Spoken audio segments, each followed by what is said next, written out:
নমস্কার বন্ধুরা, কেমন আছেন সবাই? টিনা লাইফ স্টাইলে আপনাদের স্বাগতম। এই দিনকে রান্না করেছিলাম হাঁসের মাংস। হাঁসের মাংসের রেসিপি আমার পেজে দেয়া আছে, তাও আবার নতুন করে কিছু দেওয়ার নেই। যেভাবে রান্না করি এইভাবে রান্নাটাই সবাই ভালো খায়।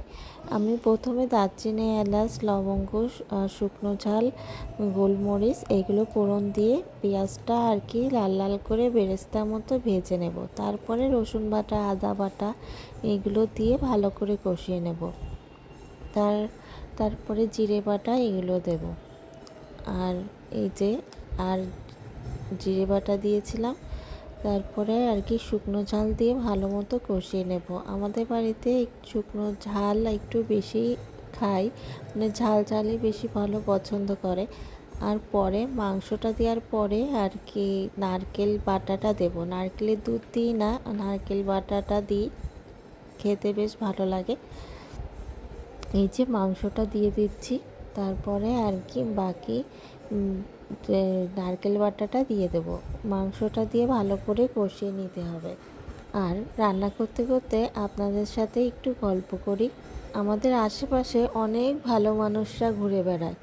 আপনার সামনে খুব ভালো মানুষই দেখায় আর পিছনে আপনার নামেই বদনাম করে। এত মিষ্টিভাষী মানুষ যে আপনি বুঝতেই পারবেন না যে তার আপনার নামে সে এত সুন্দর সুন্দর করে আপনার বদনাম করতে পারে। এইগুলো নিয়ে তাদের অঢেল সময় আছে। যাদের আর কি কাজ থাকে না তারা এইসব বদনাম নিয়েই ব্যস্ত থাকে। আর যাদের নিজের সংসারে শান্তি নেই তাদের অন্যের সংসারে অশান্তি করতে চলে আসে। এই যে যেমন ধরেন আমরা মোটা হয়ে গিয়েছি কেন, আমরা আগে থেকে সুন্দর না কেন, মানে আমরা সুন্দর নাই, এটাও তাদের সমস্যা। আমাদের নিয়ে ভাবার আপনাদের এত টাইম, এই টাইমগুলো একটু ভালো কাজে কাজ করুন, দেখবেন জীবনে অনেক উন্নতি করতে পারবেন। আর এই যে আপনাদের সাথে কথা বলতে বলতে আমার কিন্তু রান্নাটাও প্রায় শেষের পথে। নারকেল বাটাটা দিয়ে দিচ্ছি, দেখতে পাচ্ছেন আপনারা।